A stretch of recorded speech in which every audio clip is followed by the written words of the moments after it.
மக்கள் அனைவருக்கும் வணக்கம். ஊடக பொறுக்கி முக்தார் அவர் பேட்டி எடுப்பாரு. பேட்டி எடுத்த முழுமையான காணொலியை போட மாட்டாரு. அவருக்கு ஏத்த மாதிரி வெட்டி ஒட்டி போட்டு தான் அவருக்கு பழக்கம். அதை அவர் வாயால ஒப்புதல் வாக்கு மூலமா கொடுத்துருக்காரு.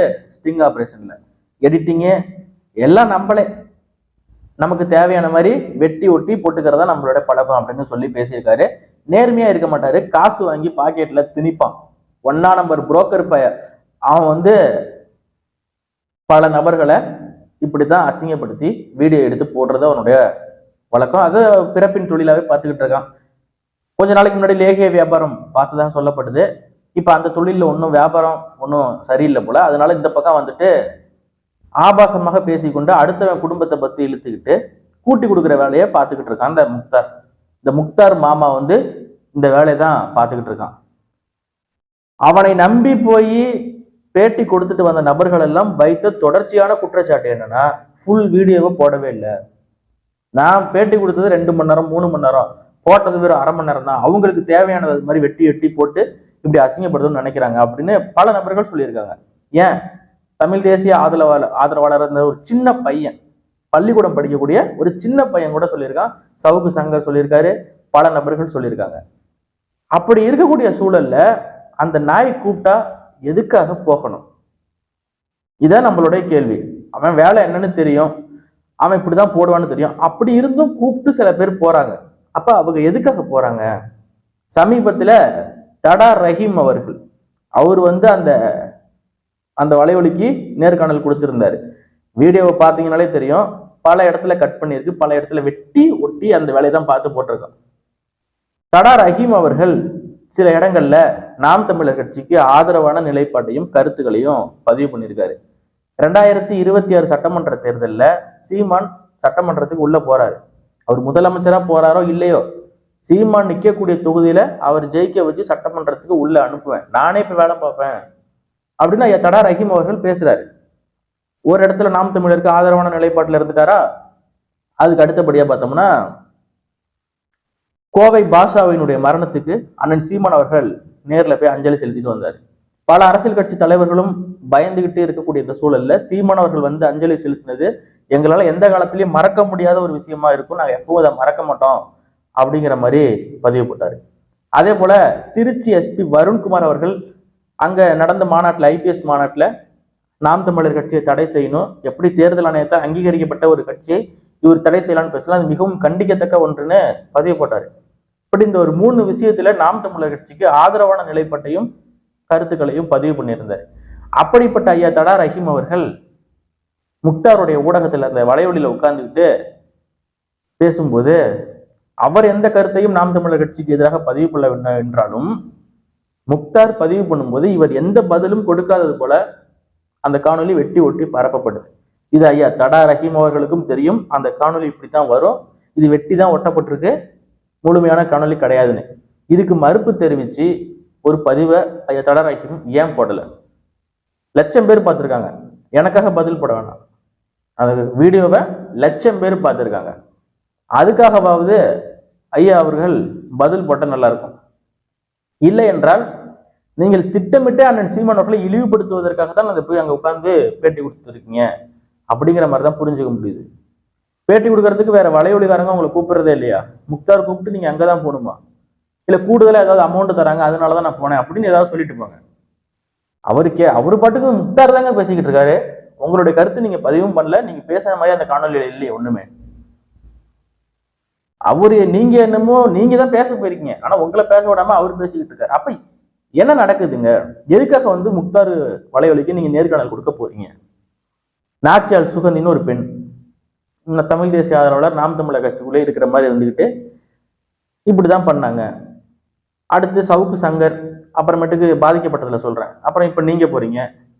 இன்னும் பல நபர்களை முக்தார் பேட்டி எடுக்கிறங்கிற பேர்ல ஒரு சின்ன பையனை கூட விட்டு வைக்காம என்னென்ன வேலை பார்க்க முடியுமோ அத்தனையும் பார்த்துருக்கான். இதனால மக்கள் மத்தியில ஒரு தாக்கமும் இல்லை. எங்களுடைய ஆதங்கம், எங்களுடைய கோபத்தை நாங்க பதிவு பண்றோம், அவ்வளவுதான். இப்ப முக்தார் வீடியோ எடுத்து போட்டதுனால சீமான் ஒன்றும் கெட்டு போகிறது கிடையாது, சீமானுடைய பெயரும் ஒன்றும் கெட்டு போகிறது கிடையாது. முக்தார் தான் மக்கள் எல்லாரும் கேவலமா பாக்குறாங்க. இப்படியும் ஒரு பிறப்பா? அவன் வச்சிருக்கிற தம்ப்நெயில பாருங்களேன். இந்த தம்ப்நெயிலே புரிஞ்சுக்கலாம் அவனுடைய செயல் எப்படி இருக்கும், அவனுடைய சிந்தனை எப்படி இருக்கும், அவனுடைய வளர்ப்பு எப்படி இருந்திருக்கும் அப்படின்னு பாருங்க. இவனுங்க பேசுறானுங்க, இணைய வழி மூலமாக நாம் தமிழர் தம்பிகள் ஆபாச தாக்குதலை தொடுக்கிறாங்க, என் மீதும் என் குடும்பத்தின் மீதும், என் குடும்பத்தில் இருக்கும் பெண்ணை பற்றி சீமான் பேசிவிட்டார். பக்கத்து வீட்டு பெண்ணை அழைச்சிட்டு வந்து நீ அந்த இது பண்றாரு, ஏதோ ஒரு பொம்பளையை கூட்டு வந்து அது பண்றாரு இது பண்றாருன்னு சொல்றதுக்கு பதிலா முக்தார் வீட்டில் இருக்கும் பெண்கள் இருக்காங்க பாருங்க, அவங்கள கூட்டிட்டு வந்து சீமான் அந்த பெண்ணோட தொடர்பில் இருந்தார் அப்படின்னு சொன்னா நான் அப்ஜெக்ஷன் இல்லாமல் ஆமாம் என்று ஒத்துக்கொள்கிறேன் அப்படின்னு சொன்னார் அண்ணன் சீமான். இப்போ அதே அந்த கருத்துல நாங்க இன்னைய வரைக்குமே உறுதியா இருக்கும். ஏன்னா முக்தாருடைய செயல் அப்படிதான் இருக்கு.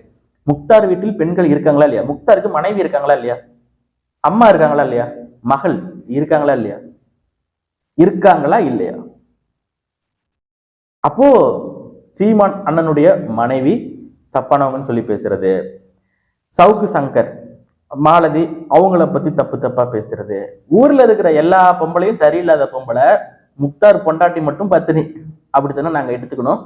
ஓகே, திமுக ஆட்சியில் இருக்கும் வரை இந்த மாதிரி நபர்கள் தொடர்ச்சியாக பேசிக்கிட்டு தான் இருப்பாங்க. அவங்க வீட்டுல இருக்கிற பொம்பளைங்க மட்டும்தான் பத்தினி. இப்ப நம்ம வீட்டுல இருக்கிற பொண்ணுங்கள தப்பான பொம்பளைங்க அப்படிங்கிற மாதிரி தான் அவங்க பேசிக்கிட்டு இருக்காங்க. இது வந்து ரொம்ப நாளைக்கு நீடிக்காது. எப்படி நீடிக்காது? இந்த பேச்சு இந்த இதெல்லாம் வந்து நோட் பண்ணி வச்சிருப்பாங்க. எல்லாத்தையும் மறந்து கிடந்துட்டு சமரசம் பண்ணிட்டு போற ஆட்கள் நாங்க கிடையாது. முக்தார்ல இந்த பேச்சுக்கெல்லாம் பதில் சொல்லி ஆகணும். ஒரு நாள் இல்லாட்டி ஒரு நாள் நானே நேரடியா போய் என்னடா இப்படி பேசியிருக்கே, என்ன துணிச்சல்ல பேசினேன், அன்னைக்கு திமுக ஆட்சியில இருந்து திமுர்ல பேசினேன், இப்ப ஆட்சி மாறிடுச்சு, வேற ஒரு கட்சி ஆட்சி வந்துருச்சு, திமுக கூப்புல குந்திருச்சு, ஏற்கனவே குந்தின மாதிரி இப்ப குந்திருச்சு, இப்ப இதுக்கு பதில் சொல்றா, இல்லைன்னா உன்னை இந்த இடத்துல நானு நாக்க அறுப்பண்டா அப்படின்னு சொல்லுவேன். ஆனா அறுக்க மாட்டேன். காவல் நிலையத்துல போய் புகார் கொடுத்து சட்ட ரீதியா நடவடிக்கை எடுக்க வைப்போம். இப்ப புகார் கொடுத்த நடவடிக்கை இருக்காது. நிறைய பேர் கேட்கறாங்க, நாம் தமிழர் கட்சியோட வழக்கறிஞர்கள் என்ன பண்ணிக்கிட்டு இருக்காங்க, அவங்க ஏன் வழக்கு கொடுக்க மாட்டேங்கிறாங்க, நீதிமன்றத்தை அணுகலாமே. இப்ப வழக்கெல்லாம் கொடுத்தாலும் எடுக்க மாட்டாங்க. அவங்க கையில பணம் இருக்கு, அதிகாரம் இருக்கு. அதை முதல்ல தெளிவா புரிஞ்சுக்கணும். எத்தனை வழக்குகள் கொடுத்தாலும் அது நிலுவையில் இருக்கும். இவர்களை ஒன்றும் பண்ண முடியாது, கைது பண்ண முடியாது. அதுக்கு நமக்கு நேரமும் கிடையாது. பெரிய போராட்டம் நடத்தி உச்ச நீதிமன்றம் வரைக்கும் கொண்டுட்டு போய் அங்க போய் இந்த வழக்கை போட்டு அந்த அளவுக்கு இவங்க ஒருத்தும் கிடையாது. பேசுறது மூலயமா மக்கள் மத்தியில எந்தவித தாக்கமும் இல்லை, நமக்கு எந்தவித இழிவும் இல்லை. அது அவர்களுடைய பிறப்பை குறிக்குது, அவங்களுடைய வளர்ப்பை குறிக்குது. இப்படி எல்லாம் பேசுறாங்க பாத்தீங்களா, அது அவங்களுடைய வளர்ப்பை தான் குறிக்குது. அதனால வந்து இந்த மாதிரி நபர்களுக்கெல்லாம் நாம் தமிழர் கட்சிக்காரர்கள் பதில் கொடுக்காமல் சென்றாலும் கூட ஒரு நாள் பதில் கொடுப்போம். அன்னைக்கு அடி வேற மாதிரி இருக்கும். அடினா சட்ட ரீதியான அடிதான். நாங்க வந்து ஜனநாயக பாதையில பயணிக்கக்கூடிய நபர்கள் தான். நீங்க நினைக்கிற மாதிரி அடி கிடையாது. அப்படி நினைச்சிருந்தா இன்னைக்கு இருந்திருக்க முடியுமா நீங்க பேசுற பேச்சுக்கலாம்? நிச்சயமா முடியாது. பாமக இருக்கு, பாமக தலைவர் அன்புமணி ராமதாஸ் அவர்களை பார்த்து இப்படி எல்லாம் பேசியிருந்தா விட்டுருப்பாங்கல்ல. அண்ணன் சீமான் அவர்கள் ஜனநாயகவாதியா இருக்காரு, நாம் தமிழர் கட்சியில இருக்கக்கூடியவங்க எல்லாமே ஜனநாயகவாதியா இருக்காங்க. அதனால இந்த மாதிரி நபர்கள் எல்லாம் பேசிக்கிட்டு இருக்காங்க. தலைப்பு கூட்டி கொடுத்த சீமான்னு வைக்கிறாங்க. இப்படி கோவம் வருமா வராதாங்க? நீங்களே சொல்லுங்க. எல்லா கோவத்தையும் மனசுக்குள்ள வச்சுக்கிட்டு தான் நம்ம இருக்கோம். அதையும் தாண்டி இந்த விஷயங்கள் எல்லாம் கண்டுக்காம கடந்துட்டு நம்ம அரசியல் நிகழ்வுகளை குறித்து தான் எல்லாருமே பேசிக்கிட்டு இருக்காங்க. அண்ணன் சீமான் அவர்கள் இதுக்கெல்லாம் பதில் கொடுத்துக்கிட்டு இருந்தா அப்புறம் இன்னைக்கு கருத்து கணிப்பு கூட்டத்துல போய் கலந்துக்கணும் எண்ணூர்ல.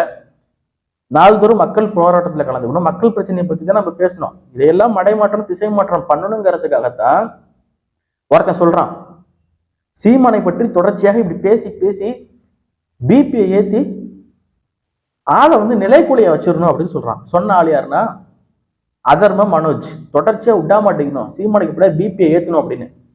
இப்படிதான் ஐயா விஜயகாந்த் அவர்களை ஒழிச்சு கட்டினாங்க. பத்திரிகையாளர்களை விட்டு கேள்வி மேல் கேள்வி கேட்க வச்சு அவர் செய்யக்கூடிய அந்த விஷயங்களை எல்லாம் ட்ரோலா மாத்தி ஒரு நல்ல மனிதனை நகைச்சுவை ட்ரோலுக்காக பயன்படுத்தி அப்படியே ஒழிச்சு கட்டி முடிச்சுட்டாங்க மக்கள் மத்தியில.